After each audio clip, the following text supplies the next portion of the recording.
एक बार की बात है, कंस अपनी बहन देवकी से बहुत स्नेह करता था। उसने देवकी का विवाह महाराज वासुदेव से कराया।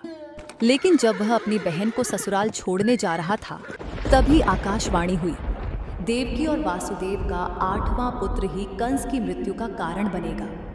यह सुनकर कंस ने देवकी को मारने का आदेश दिया, लेकिन वासुदेव ने कंस से वादा किया, मैं अपनी हर संतान के जन्म लेते ही आपको सौंप दूंगा, पर आप देवकी की हत्या न करें।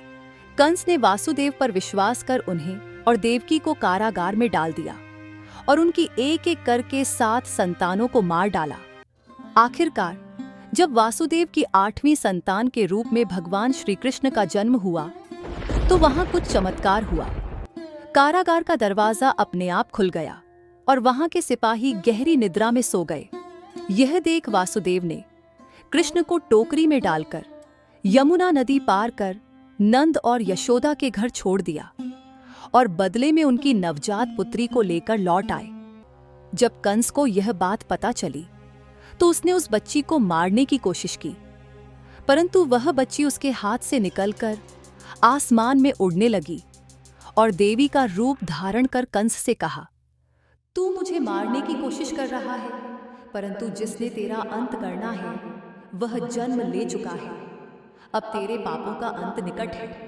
कंस यह सुनकर भयभीत हो गया और अपनी बहन देवकी के चरणों में गिरकर अपने किए पापों के लिए क्षमा मांगने लगा, लेकिन उसके पापों की कोई माफी नहीं थी।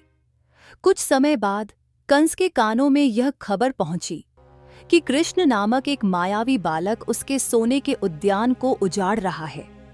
तब कंस को आदेश दिया कि वह कृष्ण को शीघ्र उसके पास लाएं, ताकि वह अपने काल का अंत करने से पहले ही उसे नष्ट कर सके। भगवान श्री कृष्ण और बलराम ने मथुरा में कंस के पापों से भरे घड़े को फोड़ने का निर्णय लिया और मथुरा आ गए।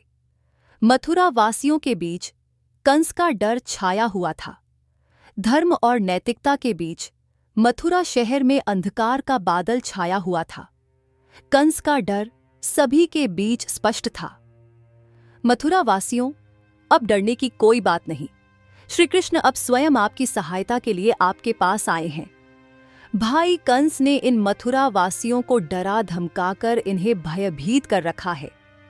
चिंता मत करो भैया, हम यहाँ इस अत्याचारी का अंत करने आए हैं।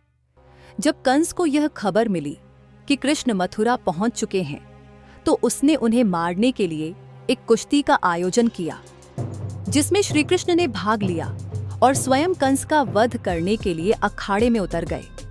कंस, कृष्ण और बलराम का कंस से सामना होता है, तो तुम दोनों भाई मेरी ताकत को चुनौती देना चाहते हो। तेरे पापों का घड़ा अब भर चुका है कंस, तुझे हराकर मैं इन मथुरा वासियों को भय से मुक्त करूंगा। अब समय आ गया है कंस कि तू अपने कर्मों का फल चखे।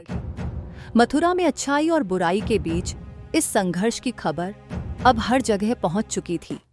कृष्ण और बलराम बड़ी बहादुरी से कंस से लड़ते रहे, उसकी हर माया को नष्ट कर आगे बढ़ते रहे और अपनी दिव्यता का प्रदर्शन करते हुए कृष्ण और बलराम उस पर हावी हो रहे थे। कृष्ण कंस को हराते हैं। तेरी अधर्म की गाथा का अंत यही होता है कंस, तूने जो बोया है अब वही काटना भी होगा। क्रोधित कृष्ण ने कंस पर हमला किया और अपनी शक्ति से उसे हरा दिया। कंस की हार के साथ ही मथुरा में अब एक खुशी की लहर दौड़ पड़ी। श्री कृष्ण ने अब मथुरा वासियों को उनके भय से मुक्त कर दिया। वासुदेव और देवकी श्री कृष्ण के पास आते हैं। मेरे पुत्र, तुमने अपनी तीर्थ यात्रा को पूरा कर इन मथुरा वासियों को उनके दुख और भय से मुक्त कर दिया। कृष्ण मेरे प्यारे पुत्र, तुम इस अंधकार में एक उजाला बनकर आए हो और मैं बहुत खुश हूं कि आखिरकार मैं तुमसे मिल पाई। माँ, यह मेरा कर्तव्य था कि मैं धर्म की रक्षा करूं और अपने माता पिता को इस त्रासदी से मुक्त करूं। और इसी तरह मथुरा गांव में कंस वध की कहानी एक अमर कथा बन गई और न्याय पर विजय प्राप्त करने वाले हमारे श्री कृष्ण की एक मनमोह लेने वाली रोमांचक कहानी भी।